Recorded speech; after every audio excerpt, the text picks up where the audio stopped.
Oh. Yung nanay nila, Okay po.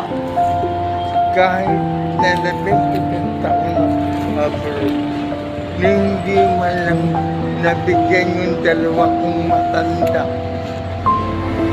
Ganun kaswapang sa pera. Kaya hindi na ako. Then, tagal nyo po sa ibang bansa. Tapos yung mga anak nyo po, napatapos nyo ng pag-aaral. Tapos ngayon, mag-isa lang po kayo ngayon sa buhay. Opo. Ang kumukupot sa akin, yung kapatid kong byuda. Oh, okay po.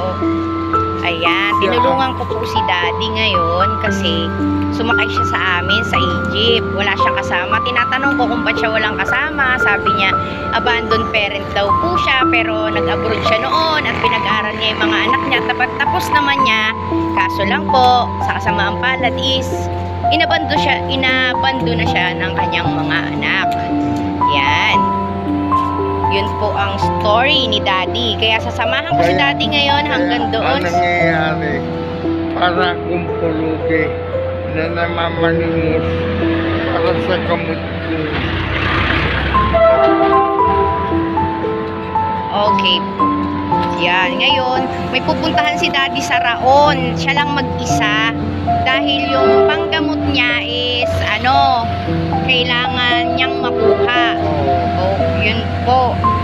Kaya si Daddy, ihatid ko siya hanggang dun lang sa may Mamihan din. Sa may Mamihan. Ano pangalan mo, Daddy? Armando Caranceja. Oh, Armando Caranceja. Yan, si Daddy. Yan, sige. Ayan, mga guys, alam nyo, ang hirap talaga ng magulang na pinag-aaral ang mga anak. Tapos ngayon, tumanda na si Daddy. Is, binabayaan siya. Ang kanyang mga anak na napag-aaral niya naman.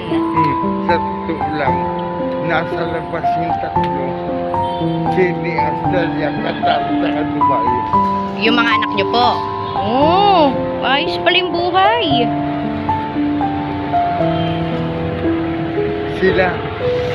Sila tapos. Ako kapos. Sila tapos, ikaw kapos. Yan. Ayun pong story ni Daddy. Yan. Kaya ihahatid ko na lang din siya. At ipinidyo ko to kasi para malaman naman din ng ibang mga ng ibang mga anak na mahalin niyo yung mga magulang niyo. Dito lang tayo, dito sa may Mamihan dyan. Sige po. It lamang po, and thank you po.